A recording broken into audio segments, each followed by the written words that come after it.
Welcome aboard. This is the Miles to Go podcast. And now here's your host, Ed Pizza. Hey guys, welcome back to the Miles to Go podcast. Mr. Kerr and I are both home this week, but will not be when the episode goes live. I am bound for Vegas, and he is bound for is this the first New York trip of 2025, Mr. Kerr? You think I would remember, but it is, and it may not be, because right now the forecast for Tuesday and Wednesday in New York City is a balmy -10 as the Arctic blast comes in. So I no. So, well, and you get snow in Georgia again. Yeah, it's going to be snowing in Georgia. Luckily, we will be rendezvousing in the magical city of Orlando on Friday together. I know. Are we going to record while we're down there? I don't know if we're going to find time to do that. You're probably not going to find time to do that. But I'm hoping when you listen to this that I am not in -10 in New York City, that I am home in Georgia in 10. Where you know what we could do? Jeremiah would hate me for this, but I did this with Summer a million years ago. We could record from the parks with a remote cam. I'm sure that audio quality would be amazing. Jeremiah would be thrilled about that. Yeah, I was going to say, he'll hate us, but it could be quite special. So I just want you to think about that. We should play Disney Park Bingo, and every card or space on the card has to be family meltdown, dad walking away in disgust, mother chewing out dad. Yes, all the things. Yeah, all the things. All the things. All right, so all the things for today. We are going to update on the UK Electronic Travel Authority. We've got some listener questions, credit card question. I need your help on my AA Choice Rewards. A whole bunch of laundry list of stuff. A little bit of housekeeping. If you want to get a hold of us, you can text us or send us a voicemail at 571-293-6659. We do have a text question to answer today. You can find him at Kerr Points on all those social media channels. I'm at Pizza in Motion. The show is the Miles to Go podcast, at Miles to Go podcast on TikTok and Instagram. And as of time of recording on Friday, January 17th, TikTok does still exist, although we won't know where we'll be on Monday. As well, if you want to support the show, two things you can do. You can subscribe either on video or on any podcast platform that you're listening to. That's super helpful to us. 5-star reviews are super helpful. And if you want to throw a couple of bucks our way, our Slack membership, we have a Slack community where we do weekly happy hours as long as my schedule permits. And we've got a couple of pretty cool meetup opportunities coming up for folks to see at least me in person and maybe Mr. Kerr in Chicago around Freddy time later in the year. So lots of cool stuff coming down the pike. Plan to be there. I also enjoy, Ed, how the Slack community recently has taken on the personality of Ed. We're just going to make fun of Richard pretty much everywhere. All the time. Yeah, I'm okay with that. Yeah, it's pretty cool. I'm here for it. Thank you, everybody, for just constantly lobbing the softballs my way. Yeah, well, there were questions last night at happy hour that we'll pose to you here in a little bit. So we got a couple from happy hour last night. It's like happy hour at 9 p.m. I'm like, I am in bed. Yeah, no, I think. And I will make this a little bit nicer for the show. But you answered one of my questions last night during happy hour, and you said, "I woke up to use the facilities," and then answered your questions. So, and I promptly went back to sleep. Yes. Yep. Yes. At 10-something p.m., I was not anywhere close to bed last night. I can't. I don't know, man. I can't. I gotta get to sleep, or it's just not good the next day. Yeah, I'm with you. Lack of sleep is leading to many things, like the eye twitching and the horrific A1C result that I got from my blood test yesterday. But that's a discussion for another day. Oh, we should also talk about Turkey medical trip. It's just your medical test. This is starting to really pick up mainstream. But everybody Turkish medical expenses are like dirt cheap. Yeah, but like the full 3-day every single internal test that you could have for like a total of $1,000, including like food and lodging at these really awesome looking facilities, at least that I see from the gram. Which is just depressing considering how much that would cost in the U.S. Dude, like an urgent care visit here now is like $250 after the insurance part. I'm like, this is absurd. Yeah. Medical expenses are out of control.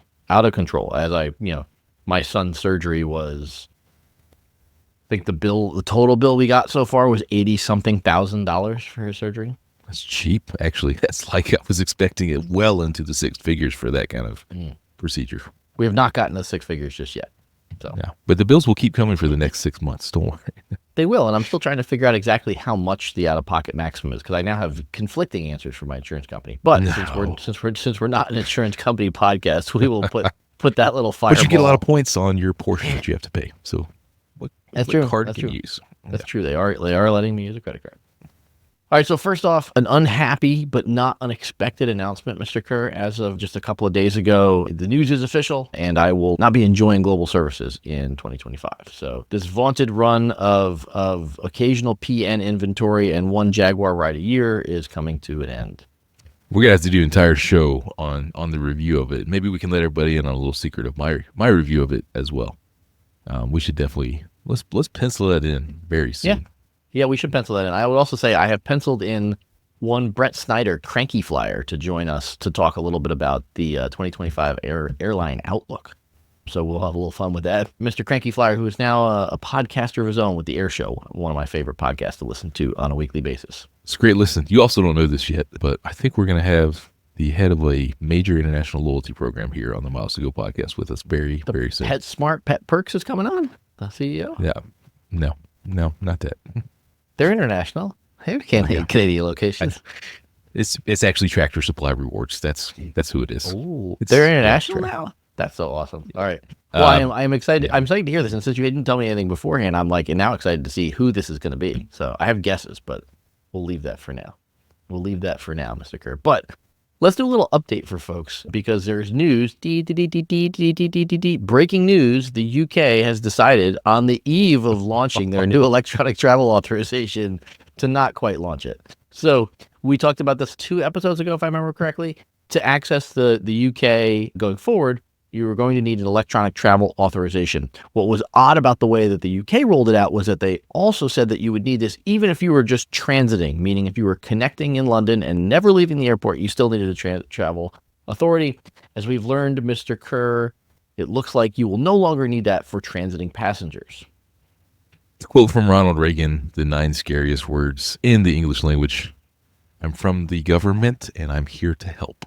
They just got it horribly wrong. I think we all universally lauded this as the dumbest thing we've ever seen. Caused massive headaches. I'm sure the airlines were just losing their minds looking at how many people on their passenger rosters did not have an electronic travel authorization for transiting. Denied boardings were going to be well into the double-digit percentages, and they successfully lobbied the UK Home Office to say, let's stop the madness. Now, you are still going to have it. Alter the madness. Yes, alter the madness. I saw the headlines and before doing my due diligence of actually reading the articles, thought hallelujah, because I was literally had downloaded the UK ETA app yesterday to get this done. You're still going to have it. Still need to. Still have to have it if you're going to be going into the UK, but no longer required if you're transiting. And I believe the price just went up so they can maintain their expected revenue. Isn't that great? Yes, it went from 10 British pounds to 16 British pounds, which is a little bit over $20. And if you look in the Slack community, you'll see Dr. Phil is one of the most recent folks who have tried this. New UK ETA requirements are going to cause all kinds of problems. App doesn't work. New phone, new passport, couldn't read the chip. It took 3 tries on the website for everything to get submitted to receive a confirmation email. Tobin, one of our newest members, had the exact same experience, couldn't read my chip at all, ended up having to type a bunch of things into the app correctly. So just, people having a lot of trouble getting this done. So if you have a trip to the UK and you do plan to leave the airport, do not wait until the last minute to get your UK ETA. I will say the app still, as of right now, says, you can see it here on the screen, it costs £10 to apply, not 16 you should press yet. that button. You should press that button quick. So I will be doing this today because, $20, right? But it's a family of 4. That's just an 80. That's another meal, man. That's $80. That's just an annoying, I'm just lighting $80 on fire where I didn't have one less fish and chips while you're in UK. Yeah. And they're delicious fish and chips. They are. They really are. All right. So folks, be aware that is coming down the pike. Mr. Kerr, next up, I want to ask for a little bit of help from you, a little bit of help from my friends, but just you. So that is all of your friends, by the way. Just Thank you. I appreciate the love and acceptance I find from you on the Miles to Go podcast. Okay. As you noted, a Facebook memory from 4 years ago about you and I recording the show. Our love stretches across decades now. You used the word tongue to define our relationship earlier in the pre-show, so I don't. There were other words around it that modified tug, to be clear. I didn't say it. You did. That's true. All right, so I'm at the 175,000 loyalty point threshold in the American Airlines AAdvantage program. And while I haven't gotten to my Executive Platinum renewal this year, I'm on track for that. But I get to choose a reward. And I'm struggling a little bit here. So I'm going to read you, not going to read you all the choices because there are some obvious ones that I would never partake in. But here are the ones I would consider. So 2 system-wide upgrades is a potential choice. 25,000 AAdvantage bonus miles. I might consider 5,000 loyalty points, but I feel like I'm in good shape to hit my Executive Platinum, so that one's pretty far down the list.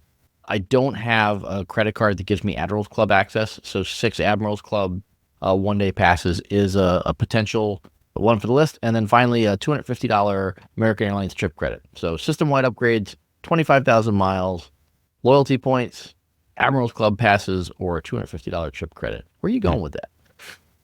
Tough, man. Just a reminder for everybody, if you're saying it's January 17th and Ed already has 175,000, remember the American program does not operate off the calendar year. So just a good reminder for everybody on that. It's tough, man. System-wide upgrades is the thing that most people listening to this podcast will say it's an automatic go-to. 2 things for that for you.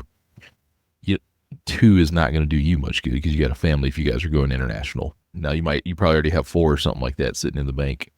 No? Okay, well then, that's the hard part, right? The other thing is, seafair space is, as always, a bit of a toss-up for confirming those upgrades ahead of time. And the number of people that I see, even now, being very kind and offering me system-wide upgrades, but everybody across everywhere just has so many of these expiring every year because they just don't use them. So while there is a lot of potential value there, I just don't think that's for you, man, given that if you're going on a big international trip like that, most likely you're going to have a very fixed schedule and very firm flights you got to take, and then you're just rolling the dice on if the system-wise will be valuable or not. It leaves me, people are going to be mad about this, man, but 25,000 American miles is a domestic round-trip flight in a lot of cases. One of the, if not the only program. In 7 different cases across a year, a lot of different cases. 7, it's just so specifically close in, right? Like, I just continue to struggle. The number 1 route for the Kerr family every year, Atlanta to Orlando. Right now, I posted in the Slack group, Delta wants like 55,000 sky miles per person one way for a 50-minute flight from Atlanta to Orlando. That's their highest traffic route in the entire Delta network. They fly massive 757s every hour, every day, and they can charge what they want. But if you want to go last-minute, American Airlines miles have a lot of value. They still find 7,500 miles for last-minute flights. It's like the best deal in the American program. So 25,000 American miles, granted that they have no other transfer partners and that you got to spend on a credit card or fly to get those miles. If I'm you, man, I am taking the 25,000 miles. Take it as sacrilege, people, if you're listening. System-wide upgrades are not for it. They're for me, but they're not for it. Well, they could be for you. If I don't make a choice, I could just get them for you. Okay, you should pick the system-wide upgrades. Yeah, so I pulled up a couple of days just to sort of poke around, and if I was willing to go at a DCA, the nonstop options to Orlando are typically cheaper, and I've seen this before because we've had friends fly up and stuff like that. Typically cheaper on American than they are on United out of Dulles. So I can get a round trip to Orlando for 25,000 miles round trip, but I gotta truck down a DCA. I tend to think I would take the 25,000 miles. I'm not sure what I'll end up using them for, but I think it'd probably be more like, if more JAL flights popped up for our April trip to Tokyo or something like that. But that's where I'm noodling on. That's where I'll probably end up. For folks who are listening or watching, I'd be curious to hear what folks are thinking that I should do here and what you're choosing if you're chasing loyalty points. Are you going for the system-wide upgrades? I'd really be curious how many people are having success with system-wide upgrades. So I think 25,000 loyalty points 25,000 AAdvantage miles is where I end up, but love to hear where other folks end up. All right, next up, I texted you a question last night, and I think it's a good question, and I'm going to read it here. This was from Sean at Happy Hour last night. He says, Ed, question, discussion topic, and then I said I wanted to put it on the podcast today. If you could have one premium card between Amex Platinum, Chase Sapphire Reserve, and Venture X, which one would you choose? He further goes on to ask which one we pick just for lounge access or just for points earning. But, excuse me, but let's just start with, of those 3, one overall premium card, which one are you picking, Mr. Kerr? Probably going to have to be the Chase Sapphire Reserve. as much as I don't think there's a reason to carry that card. But if it's only one card I'm picking and I have one card in my wallet and it's going to be a premium card, it will be the Chase Sapphire Reserve. I say that because of the value of Chase points, number one, mainly. Number two, the multipliers. The 1.5x for the travel portal is huge, which is better than Amex or Capital One. And it's got, primary car rental insurance, travel protections, all of that stuff, as well as you're just going to be earning more than 1x, which is what the Amex Platinum would earn. Nothing against Venture Miles, but there's no domestic transfer partners for Capital One, so it can't be my primary currency. For those reasons, I'm going Chase Sapphire Reserve. Yeah, I'm not far off from where you are on this. The first thing I said when this question came up was, in all of these situations, the Amex Platinum card is going to finish last amongst these three if I'm just picking one card. The argument against that from folks on the chat last night was, Centurion Lounge access. First and foremost, they just failed their health inspection in Atlanta. I'm out. Yeah. Well, yeah, sure. That is a valid reason. The $75,000 spend on the card to get expanded access to the lounges. I'm not spending $75,000 on my Amex Platinum right now.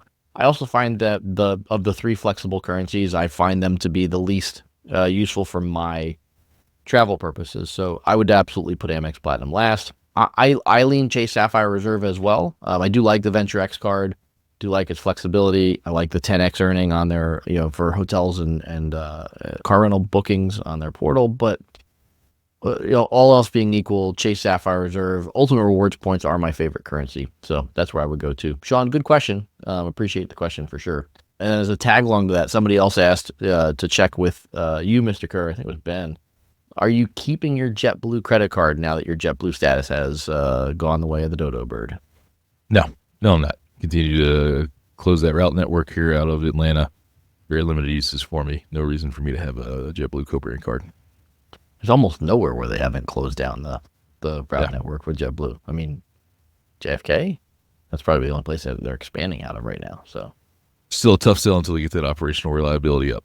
Yeah, I agree.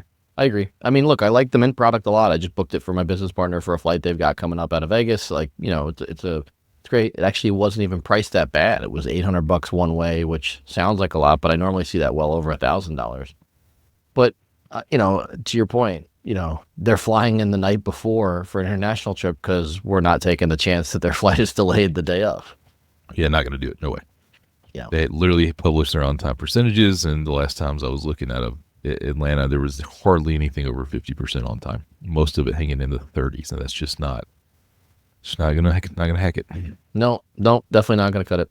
I think they were even fined recently, right, on specific routes that were habitually delayed. Oh God, were they one of the ones that were fined? I know Southwest was and Frontier was. I don't remember if JetBlue was one of those ones as well, but yeah, they clearly have some issues they need to fix, and I would imagine that the contraction that they'd gone through would have helped fix that, but it doesn't seem to. It's puzzling. $2 million federal That's fine it? over Just delayed ridden flights. Yep. All right. Well, now we got a text listener question. And as we mentioned earlier, you can text us 571-293-6659 and leave us a voicemail there. This is from Phil. Phil's wife is from Vietnam. They've been visiting every year after Christmas. They stay a few weeks. They live right near me in the DC area. They had been flying ANA through Tokyo to get to Saigon. They have 200,000 Chase points, 100,000 Capital One points, and 150,000 United miles to plan their 2025 trip. As you and I both know, Tokyo's been inordinately expensive lately for award tickets. Seeing those currencies, how are you, what's your strategy for trying to find an affordable way to get two of them to Vietnam? So shout out, I think he said it's from Cambridge, Maryland, home to the Hyatt Regency Chesapeake Bay, which I've been to a couple times. Nice property. So shout out there to Cambridge, Maryland. Great brewery downtown as well. But Vietnam to the day after Christmas, oh man, that is tough. Change your travel dates, but I know everybody likes to go over the holidays, but that's pretty rough. I'm not sure. So he's got 200,000 Chase, 100,000 Capital, 150,000 United. You're flying in economy for sure. You might get one full round trip out of that, combining Chase into United. I really don't know, man. I'm going to point.me or PointsPath or Seat.Aero and just seeing what's out there right now. And it's not going to be much. It's not going to be pretty. And just seeing if you can get one round trip ticket that you can match up with an attractable revenue fare for economy as well, man. But yeah, planning holidays. I had so many coworkers last year ask me, "Hey, Richard, I want to go here for the holidays." I'm like, sorry guys, like it's just tough. I really do not have a good answer. So I'm looking at availability, seeing if anything pops, and then immediately taking what I see. Yeah, I mean, I don't think my advice is very far off from yours. I think the one thing that you could look at here, I've found reasonable fares in and out of Taipei, which, obviously is not Vietnam. South Korea and Xi'an can be another option to look at, though I've seen less lately. That was sort of like a 2023, maybe early 2024 thing where you consistently see Korean Air options. But Taipei still seems to be the place that I see affordable fares, even affordable business class fares. Though most of what I've seen lately has been on carriers other than United. So that's one of your problems having Ultimate Rewards and United Miles. Delta is actually the one I've seen the most cheap flights into Taipei on recently. But I think, if your strategy is out of the DC area, that's what I would think about. The other option, if you live in the DC area, and you know this, Mr. Kerr, having lived in the area, I think it's certainly worthwhile to consider taking the train up to New York because you've got a lot more options to get to Asia from New York, and you might find something more affordable, going out of there. I think right now there's just a ton of pressure out of Washington Dulles. Everybody I know that wants to go there, which seems like everybody right now, just the fares are all disgustingly expensive. A lot of them 200,000 miles one way and higher for business class fares. Pretty brutal out there right now to get to Asia. Yeah, just looking at Roam Skyview, which again is kind of everybody's save searches. So cash results, but if you're looking this far out, it's a good idea of what people have found over the last few days. December 23rd to December 29th, the cheapest I'm seeing from DC to, I just did all the way straight shot to Saigon, about 317,000 miles one way. So That's disgusting. That's just tough. It's super, super tough. That is literally disgusting. Literally disgusting. Yeah. That's rough. All right. And then we've got a listener question from our Slack community. And this is one of those like little things that's been a little a trick that I've been using and I love about the way Southwest has adjusted their fares. Ben asks a question. He says, okay, Southwest folks, I have a question. I have almost $1,000 in canceled flight credits on my Southwest account, but my wife has none. I'm booking for us on the same itinerary, but will only allow me to ticket mine, not hers. Can I buy a Wanna Getaway Plus ticket and then turn around and cancel it and becomes transferable credit? This is one of the things I love about the way Southwest has priced their tickets. They've really moved away from this concept of a ticket belongs to someone by name. And they've just said, look, if you're willing to pay a little bit extra, we'll transfer that credit into anyone's name if you're buying Wanna Getaway Plus fares. I don't think most people know about this. And it's one of the things I love as a business owner for sure about Wanna Getaway Plus, because we can move these credits around to anybody.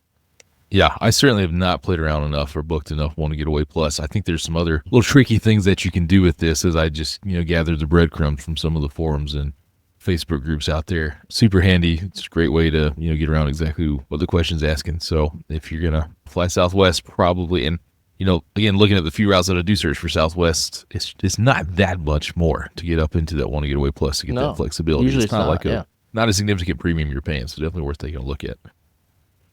Yeah, and I think I'm surprised because Wanna Getaway Plus has been around for at least a couple of years now.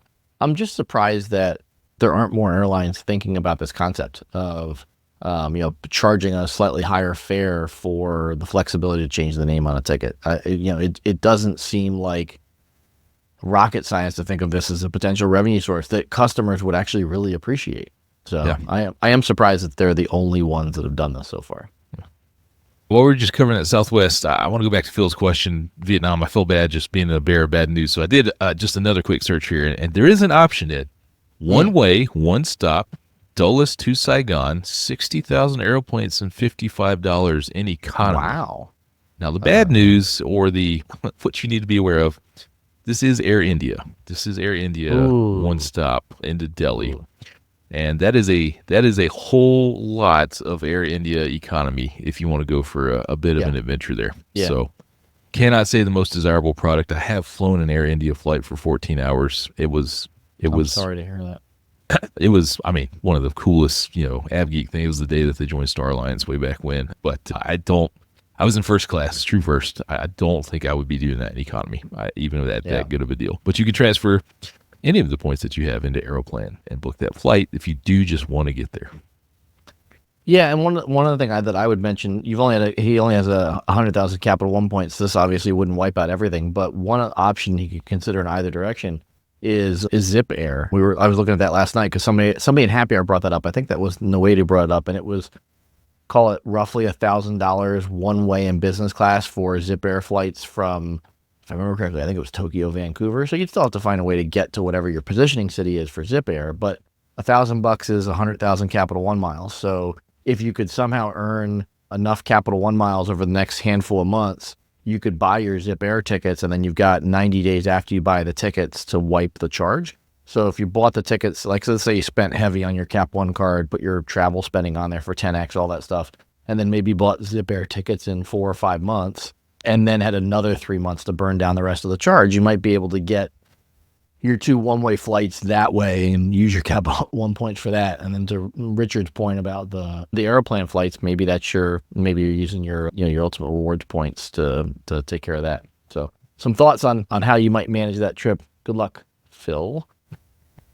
Mr. Kerr, I think we've reached just about the end of the road. I'm going to see you in, is it a week? When are you getting there? Yeah, it'll be a week from today, a week from recording, that we'll see each other again. So let's ask this question. It's Friday. When do you think you'll have your full hotel room booked? We talked about it yesterday, man. I furiously spent last night and actually early this morning when I woke up. Yeah. Looking for hotel rooms in Orlando for the next weekend, including the days after the weekend, because we did get a Moonlight Magic spot. And if you don't know what that is, go check it out, but it's pretty cool. So the whole family is coming down on Sunday. And man, it's January. Like, what in the world is going on? There's just no hotel rooms for anything remotely reasonable. Even at the Grand Cypress, the only thing I can redeem points for is a premium suite, which hikes it up to 36,000 points a night. And it's just like, which by the way, that property, man, is kind of, love me some Hyatt, but their lounge is gone. They've annihilated their base rooms. They've got a whole lot of 1 king bedroom view rooms that don't count for point redemption anymore. I'm just not sure the GM there is really a fan of the awards program based on some of the things that we're seeing there. But you never know now what's going on. So I don't know what we're going to do. I'm going to keep looking. I would say I'm going to have to pull the trigger because we're going to have something, man, this weekend. But it's rough out there right now. Did you check the regular Hyatt Regency, the one that's across the road? I mean, I know it's a little bit of a longer drive, but there's so many rooms. I just don't like that place. I do not like that place. But here's my thought process on why I think you might book that. I would think, like, if you book if they have regular base rooms now, book that for now. You can cancel within 24 hours as a globalist, and maybe something shakes out. This is, I'd say, outside of Christmas, like true Christmas, I don't recall a time where I've seen rooms pressure this much in Orlando. But I still feel like, take we know that the Travelmation conference is going on because we have some friends who are travel agents, Glitter Mike and Molly and Chris and Alex, who are going to that conference. There's 2,000 travel agents that are supposed to attend. I mean, you can't tell me that all 2,000 are going to attend, even if 1 or 2% decide not to show up. There's 30 or 40 rooms, and so maybe you pick up something last minute that's a better option, but that Hyatt could be a good placeholder. Yeah. I even thought about just booking that Hyatt place right there. That's, close to the parks, just to have something that's. You don't like the Hyatt Regency. You want that Hyatt place? Well, it's just the Hyatt Regency is just so far away. And actually, the last 2 nights I'm not going to be there. Ms. Kerr will be there alone with the kids because I have to go to work. And if she's got to do something annoying like that, she'll just be super annoyed, right? So we just have to make it as convenient as possible. And I wouldn't want to drive back and forth because they're definitely going to be the type to go back for a break in the afternoons to the room and all that and hiking back and forth. Anyways, I cannot believe the travel demand in Orlando at the end of January when everybody should be in school. It's wild. Yeah, it is pretty wild. And, I wonder if there's, did you check all the Good Neighbor hotels as well? Yeah, man, it's just wildly expensive. Like, no offense to the Embassy Suites or whatever, but not paying $350 a night or whatever the heck that they're charging for that kind of stuff. So I'll pull the trigger on something here today or tomorrow, so that we got to figure it out. Yeah, I remember our buddy Summer did an update on one of the properties that got renovated down there. It's like the Drury Suites or something like that. Yeah, Drury, yeah, that had a pretty nice renovation. So I wonder, did you check Drury? All right. Wow, look at this, man, as we log in here. The wait list cleared for the night of the 26th now. Very nice. And it's actually into that same deluxe studio. So now I can have the exact same room for 3 nights in a row. I'm assuming if I call up and have them combine the reservations. Is that true? Yeah, that is. Yeah, it didn't used to be, but it is now. Yeah. Well, that is super duper clutch. So yeah, now I just need a couple nights there. What do you need? 27, 29, something like that? Yeah, because and I'm looking. The Drury is like $200 a night. Like that's not great. No offense to the Drury, man, but there's just no way. Like, the reservation. I would say this no much. Way, man. Based on what Summer showed, I would take that over that Hyatt place. Yeah, like the Hyatt place. That place kind of rough. I don't. I hate. What's the other place over there? The B or something like that. Is that what that place is called? Yeah. The B. There's just you're just not gonna. I'm just not gonna. Hey, Mrs. Kerr, I booked you guys the Drury Suite. She's gonna be like, "The hell you did?" Yeah. Like, it's just not gonna happen. Well, I Again, can talk to her no offense to that place, man. I know it. All those places allow people to go visit that otherwise would not be able to do it, and that's fantastic. I'm just saying my personal line is just not there. Well, I hope that you're not staying in a tent. Well, let's put it that way. It's really affordable on the travel agent discount to get. I was like, man, if I bring the RV down to Fort Wilderness, it'd be super cheap, but I don't have time to drive there and back, so yeah, we'll figure it out. All right. I have faith, Mr. Kerr. I have faith in you that you will pull a rabbit out of a proverbial hat. I don't know which rabbit and I don't know which hat, but I am hopeful that you will figure it out. My wait list is not clear for the 26th yet, but it's not as big a deal because I didn't get my Moonlight passes. So we're going to have to figure that out. I have our good friend May scored 2 for me. So there's a reasonable chance we'll go. I just got to find one more person who has a Moonlight Magic Pass to take a third member of our family. Need a total of 3. So. Fair. All right, Mr. Kerr, I'll see you in just about a week's time. And boy, I can't wait. I'll see if we can't record in person and make Jeremiah mad about the audio quality.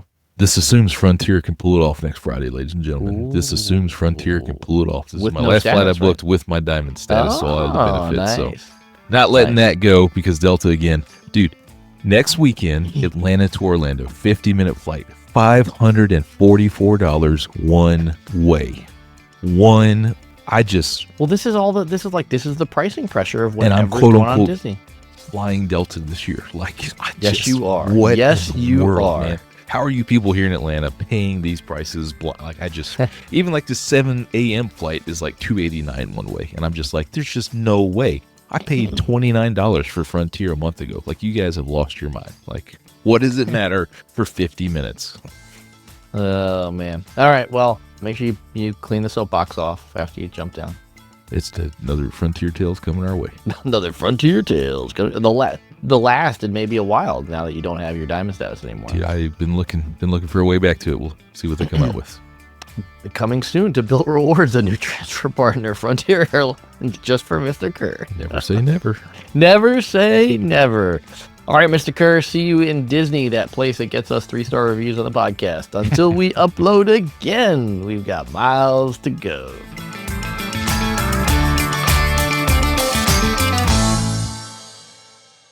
We are all not going to make it if this is the quality of intelligence that is, you hit the record button. If this